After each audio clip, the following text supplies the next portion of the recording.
Hello, ladies and gentlemen. So now what I'm going to do is I'm going to solve this system of linear equations. And in our particular case, we're going to use Gauss elimination, okay? But we could have used substitution. And regardless of the technique we used, uh, we will get the same result, okay? But I will mention that that is incidental to our purpose, which you will see at the end, okay? So let's remind ourselves what the rules are of Gauss elimination.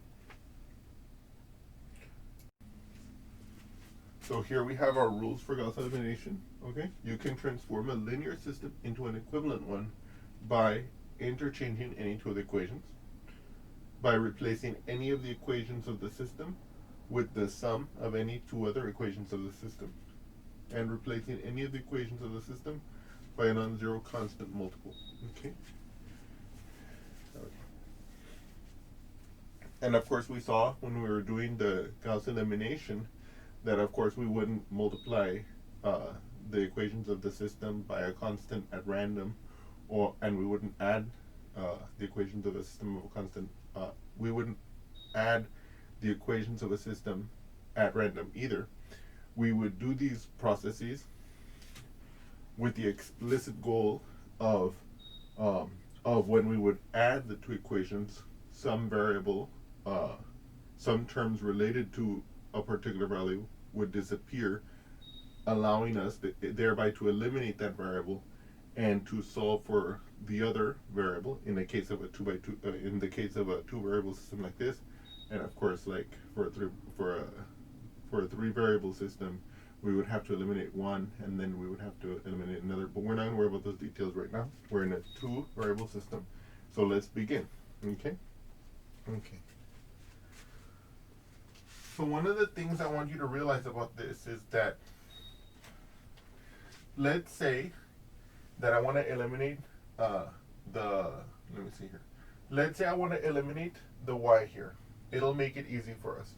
Because you see, if I multiply the top by -7 and I multiply the bottom one by -2, I will end up with opposites as the coefficients of the y. Right? If I multiply the top one by -7, this will become +14. And if I multiply this one by 2, this equation by 2, the coefficient of the y here will become -14.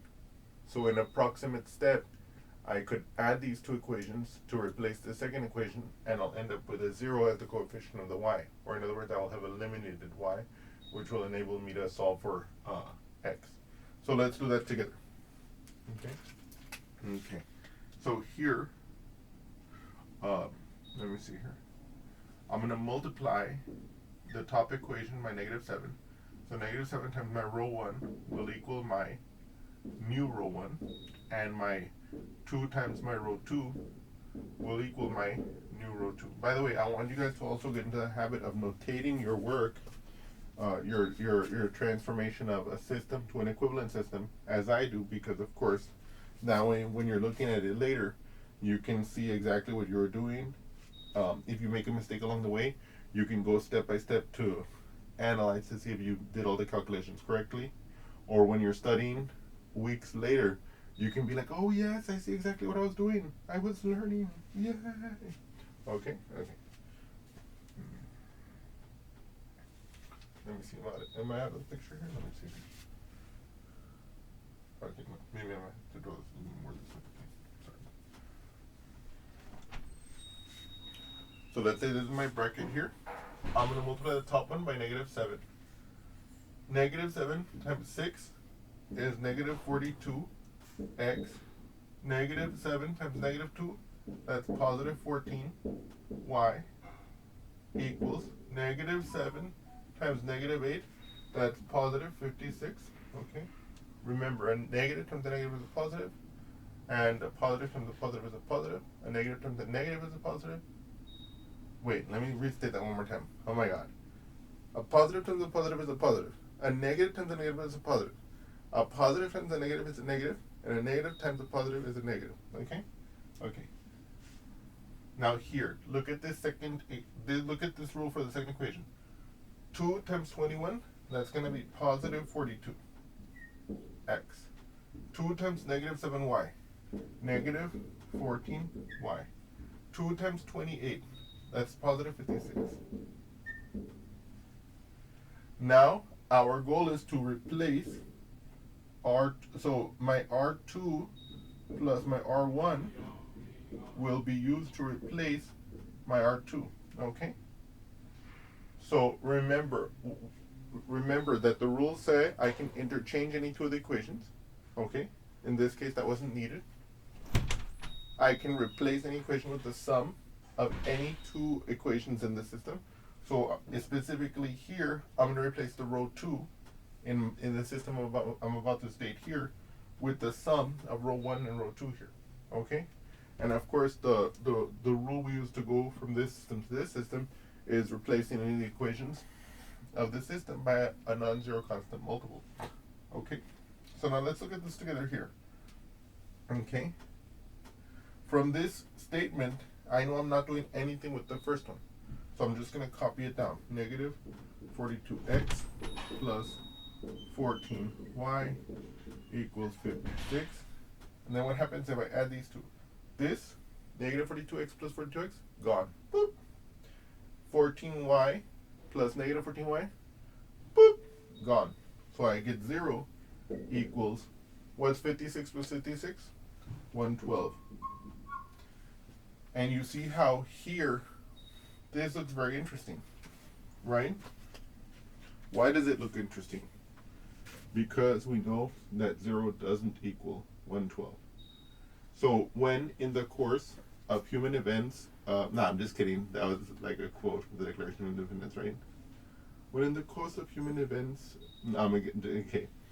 But when in the course of doing a Gauss elimination problem, you arrive, and of course, assuming you made no arithmetic mistakes, but you arrive at a situation like this, where you arrive at a statement that is not factual, such as 0 equaling 112, this is a contradiction, and it means that the system itself has no solution. Okay? It means that the system is no solution. So now what we're going to do is we're going to figure out why that could be the case. Okay? And so basically, what was I going to tell you? Oh, yes. And so basically, so let me read through that one more time. When in the course of solving a Gaussian, when in the course of solving a system of linear equations, and let's say you're applying Gauss elimination, but you could have done it by the substitution technique, you would have also gotten a contradiction. You end up with you can end up with a statement like this in one of the equations, which is obviously not true. That is what's called a contradiction in this case, and it means that there's no solution.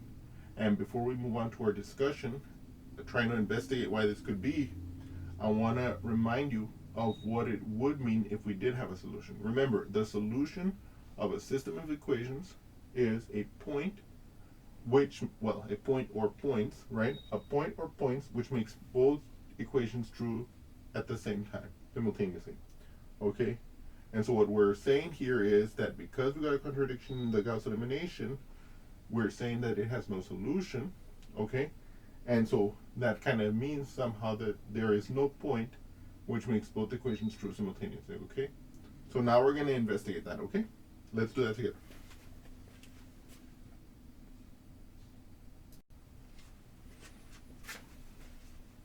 So in order to do our discussion, what I'm going to point out to you is something that might be kind of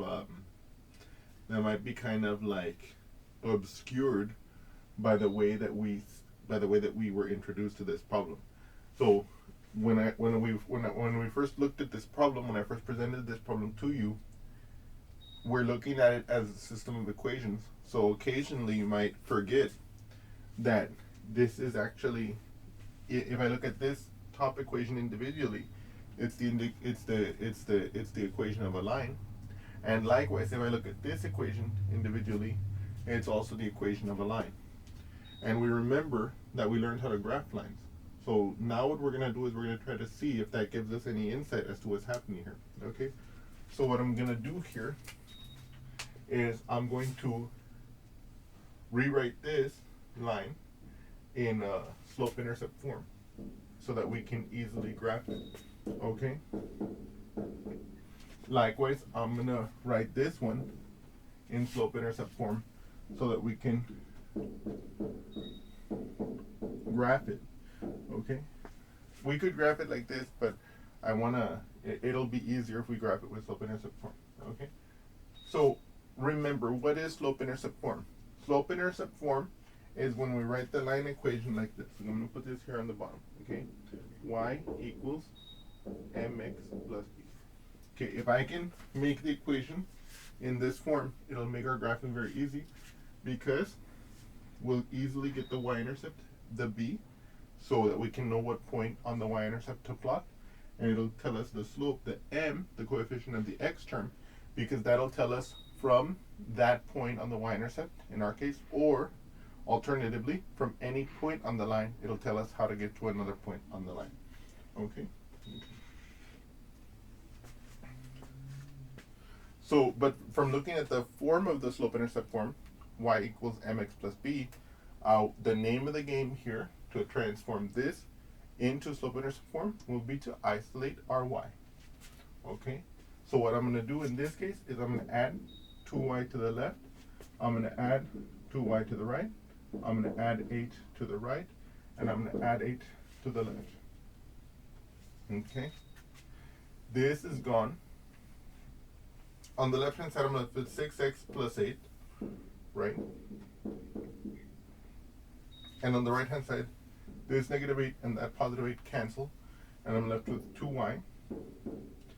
Then you can see that I can divide out this by 2. I can divide out this by 2.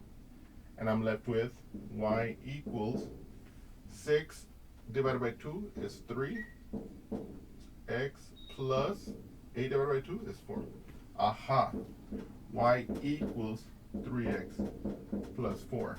That is one way of writing, or that's the slope-intercept form rather, of this first equation here. What about this one? I'm going to do the same thing. I'm going to add 7y to the other side first. Okay.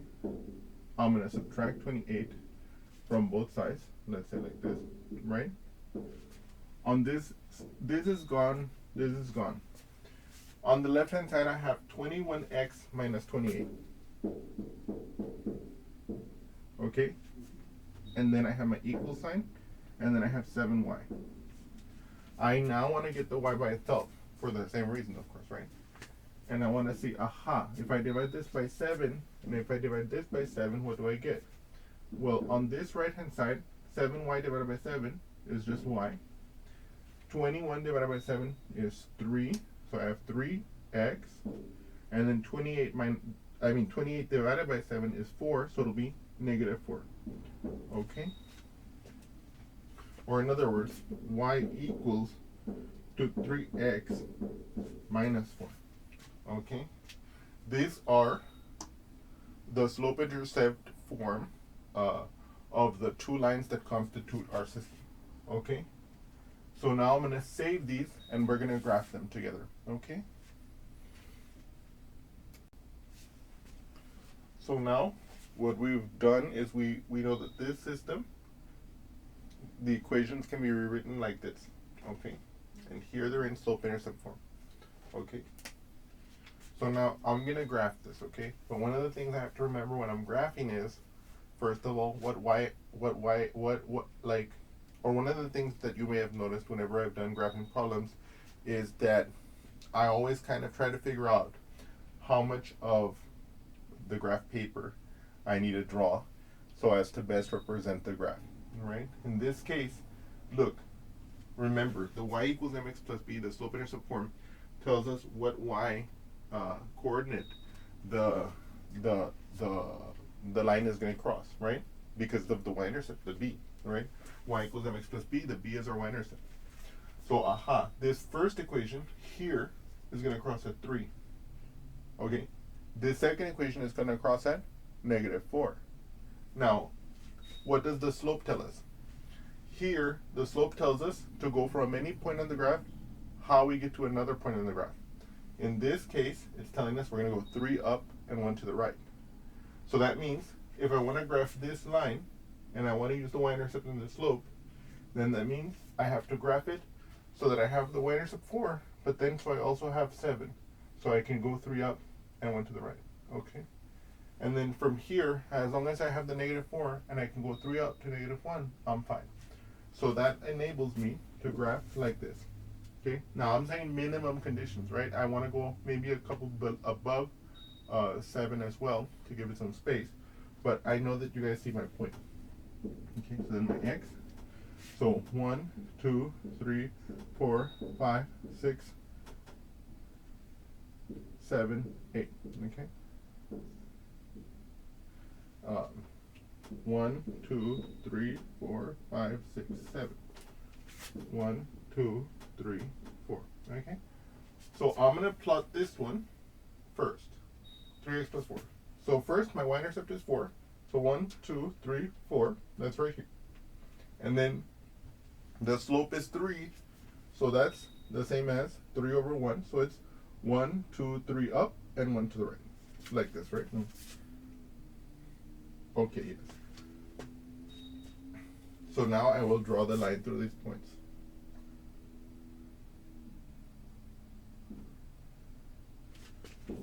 Okay. So that's that equation here. Okay. What about this one? It has y-intercept -4. So -1, -2, -3, -4 right here. Okay. And it has slope 3. So again, that means to go from this point to another point on that line, on this line, right? And you go 3 up, 1, 2, 3, and 1 to the right. Like this. Okay? So now, if I connect these, oh my god. Oh my god, I just realized that because this is curved, it's actually going to look like this when it actually should look like this. Okay? So I'm going to fix that a little bit here. Okay.